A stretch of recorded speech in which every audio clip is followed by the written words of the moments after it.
وعملنا احلى شاورما فراخ.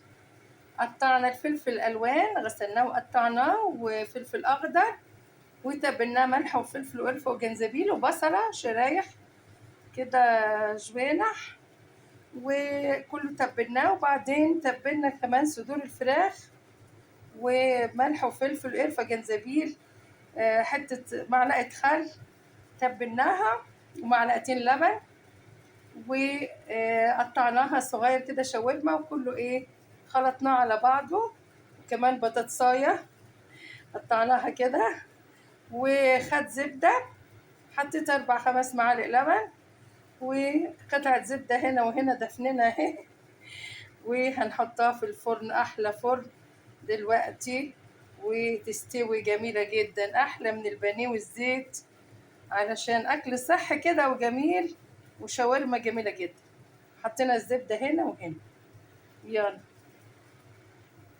دفنين الزبدة اهي، والزبدة هنا اهي، عشان تديها طعم بقى وتحلى. يلا جميلة جدا، هنشوفها لما تستوي، يعني هيبقى شاورما خطيرة. هنشغل الفرن ونسويها، وفي الآخر بنديها وش بالشواية بقى. يلا بالهنا والشفا، نشوفها لما تستوي. واو، شايفين الشاورما من ورا الخيال، الريحة والطعم رهيب. ليها تلت ساعة واستوت، بطاطس استوت، والفلفل الألوان والشاورما والفراخ وكله تحفة. عملنا حاجة تحفة النهاردة خطيرة. بطاطس سلقناها وقطعناها وخرط ومهروس وكله، حطينا دور وبشاميل، والفراخ هقول لكم بطريقة الفراخ، والدور التاني والبشاميل، وهنا النص التاني ده مكرونة بشاميل وبالفراخ برضو وبشاميل، وتحفة. طعم البشاميل خطير بالزبدة، والأكل تحفة، يعني بسم الله ما شاء الله. شوفوا، عشان الأولاد زهقوا من الأكل الصريح، وقلت الفراخ زهقانين منها، يعني مش عايزين تنقلي تنشوي تنسلو.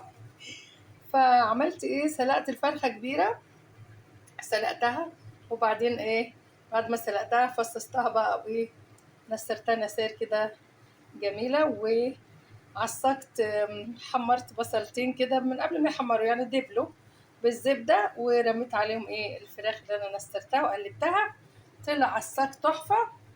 ويلا الأكلة دي خطيرة، بيحبوها جدا. بطاطس بالبشاميل وبالعصاج في الوسط، والمكرونة، وباقي المكرونة حطيت هنا كمان بالعصاج، المكرونة والبشاميل اللي فوق وتحت اهو، بس اتظلمت في البشاميل شوية، بس مليانة يعني معجونة بشاميل، بس هنا البشاميل بقى يلا والهنا والشفا، والشاورما طلعت خطيرة من الفرن، وأكل جميل جدا النهاردة، تغيير بقى. الشاورما بجد من ورا الخيال، تحفة، شايفين؟ تحفة تحفة تحفة تحفة، والطعم رهيب، واستوت، والفراخ استوت، والفلفل وكله بنارها اهي، جميلة، والبطاطس استوت كمان، تحفة، شايفين؟ خطيرة. يلا جهزوا بقى عيش شامي أو تورتيلا أو عيش سوري، تعالوا خدوا سندوتشات، تحفة جميلة جدا، طعم خطير، مستوية ومحمرة زي الشاورما السوري، طعم تحفة. يلا تعالوا كلوا يا حلوين، وبالهنا والشفا، ألف هنا. وادي البطاطس استوت وكلها، يلا وسلام، جربوها تحفة. وجمال البطاطس، شايفين؟ شغلت عليها الشواية دقيقة كده، والمكرونة هي ما حمشتش، لونت يا دوب، بس أنا عشان حاطة اللحمة من فوق، خطيرة، بس ألوان تحفة تحفة تحفة.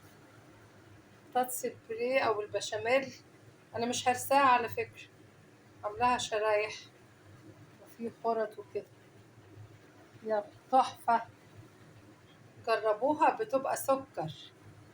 يلا والهنا.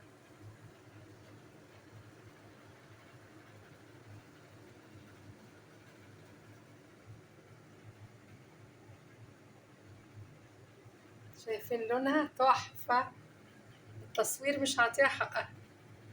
لذيذة والريحة جميلة، تحفة. يلا بالهنا. البطاطس طلعت تحفة، شايفين؟ خطيرة. والعصاج والفراخ والبشاميل تحفة تحفة بجد. شايفين الجمال؟ جربوها، طعمها رهيب، لذيذة جدا، مش هتبطلوا تعملوها. والأيام دي موسم البطاطس ورخصت وجميلة. يلا تحفة جميلة جدا. والفراخ لو زهقوا اسلقي الفرخة وقطعيها قطع صغيرة كده، نسريها وقطعيها، وقلبي البصلة بحتة زبدة، وبعدين تتدبل كده البصلة، وبعدين تحطي عليها الفراخ اللي انت قطعتيها المسلوقة وتقلبيها، ملح وفلفل وقرفة وجنزبيل وتحفة. يلا تعالوا كلوا يا حلوين، شايفين؟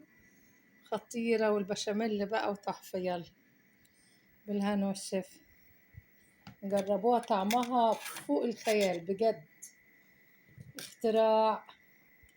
يعني انا زمان عملت الكوسه بالبشاميل دي، اخترعتها. والبطاطس